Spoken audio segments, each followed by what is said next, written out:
being alienated or segregated like I am here. Um, it's not a new thing.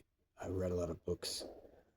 Um, for instance, Herman Hesse, Steppenwolf, and Jack Kerouac's Desolation Angels, and these bits of literature all illustrate what it's like to leave behind a lot of social and cultural groups and isolate a little bit. The hows and whys of it. It's not a new thing. See, my experience allows me to know how wrong minded and actually barbaric my people are. I mean, reading books was one thing, but also being forced into poverty, to be educated and to be worth so much more, and then to have political problems, be forced into poverty. Like, it's not like not always and very rarely is a warm-hearted learning experience about how people who do with less can be extraordinarily gifted and well-meaning. In fact, they're just like the rich people. They're fucked up.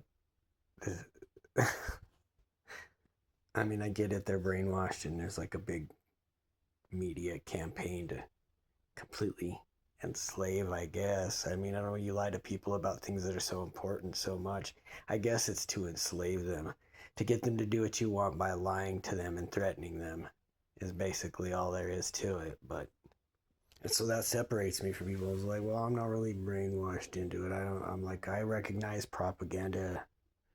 I was educated and have a certain experience set that makes it absolutely certain that you can accept that I can recognize propaganda, whether it's the United States or Russia or somebody else who's doing it. People believe what's like what I said before. People believe what they want to believe. If you tell them a story that makes them feel good and put the bad intelligence in the story that makes them feel good, they take it. It's what's horrifying and disturbing about American or post-American people is like what they are fascinated with, what turns their attention and holds it, and what causes them to lie and pretend things are a certain way, and even though they know that and everyone else knows that it's not, that they act a certain way, but nobody really believes it. And like really, since it has been nepotism and lying and fraud and complete ministry of discombobulation kind of antics and shenanigans, you see why nothing works. Everything's falling apart. People making plans to bomb you no matter how deep your bunker goes. People who resent you for your excess, your manipulation, your excessive violence in your seat of power and things like this. And the nonsensical way you apply it, it doesn't make any sense except in the context is that you are total ludicrous deadbeats that have to kill people for whatever resources you have left to kill people. And I want to leave, and I've said those things and been that for at least a quarter of a century in a strong way. Like even when I was a kid, yeah, I used to have the public enemy hat, shit like that. Socially conscious, politically conscious.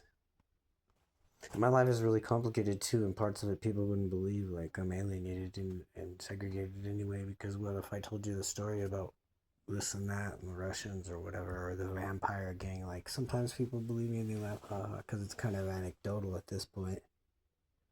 But yeah, like, oh, since I knew these guys that were vampires, or since I knew these guys that were war criminals, that it makes like my understanding different. So even if I'm sitting full at a table full of people and we're all real jolly or whatever, then it's like,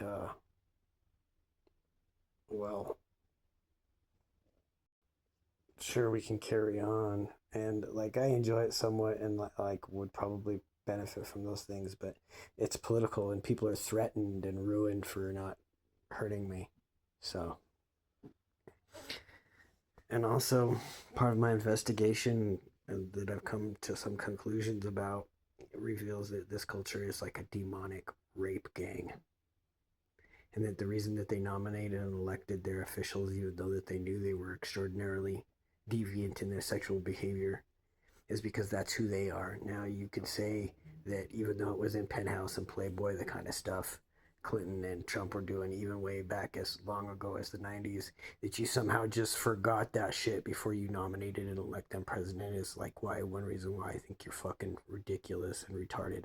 Like, if you care, first in one hand you act like you care so much at some point, like you give a fuck about women or children, and then obviously you don't. And then I look in the news and it's like you kill your own women and children, you don't give a fuck about anything. Post-American humanoid. I want to get the fuck out of here. Everything's going to go down the toilet, and of course some of the people that you hurt will be trying to kill you, and of course the other countries that you tried to overthrow will be trying to bomb you and shit. Like, say I'm scarred, it'll be easy to find me. You know, it goes away and gets smaller every day. I'm sure a good dermatologist could remove it, but I'm like segregated from good healthcare in a lot of ways too. So,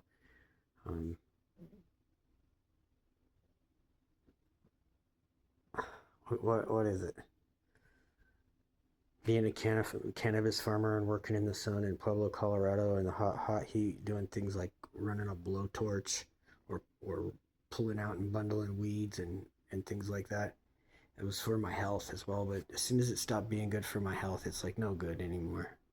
It's no good here. Oh, not for me anyway.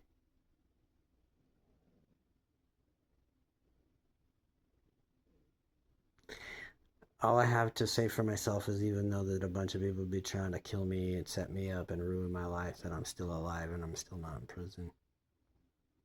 I still have all my fingers and my toes, you know what I mean? I can still do things. I'm in pretty rough shape though today. I know for sure. Cause my back hurts. I'm gonna sit on the. It's like 90 degrees and I'm still sitting on a heating pad. My back hurts. So it's just hot.